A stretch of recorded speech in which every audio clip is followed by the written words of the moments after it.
Vilas sir, या ठिकाणी मला अद्रक लागवड करायची आहे, तर या क्षेत्राला शेणखताचं व्यवस्थापन कसं केलं पाहिजे? या क्षेत्रामध्ये जर तुम्हाला अद्रक लागवड करायची तर सगळ्यात महत्त्वाचं की जे शेणखत व्यवस्थापन आहे. बरेच शेतकरी काय करतात की शेणखत हे अद्रक पिकाला टाकतात, पण सगळ्यात महत्त्वाची गोष्ट शेणखत हे पिकासाठी नसतं. शेणखत हे मातीच्या आरोग्यासाठी असतं, मातीचं आरोग्य सुधारवण्यासाठी असतं. त्याच्यामुळे शेणखत हे मातीमध्ये मिक्स करून आपल्याला नंतर त्याचे बेड बनवायचे की जेणेकरून त्याचा फायदा चांगला होतो. बरेच शेतकरी काय करतात, बेड तयार करतात आणि त्या बेडवर शेणखत भरतात की जेणेकरून शेणखतातून पिकाला नाही तर मातीला चांगला फायदा होतो. हे सगळ्यात महत्त्वाचं लक्षात घ्यायचं आहे.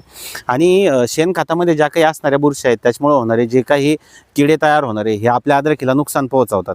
त्याच्यामुळे जर आपण पूर्ण शेतामध्ये पसरवलं तर त्याचा मातीला चांगला फायदा होतो आणि माती जर सुपीक झाली तर त्याचा पिकाला नक्कीच चांगला फायदा होतो. आपले जे काही आजी पण जे अद्रक लावत होते तर हे कधीच अद्रकीला शेणखत टाकत नव्हते, हे शेतामध्ये शेणखत टाकत होते.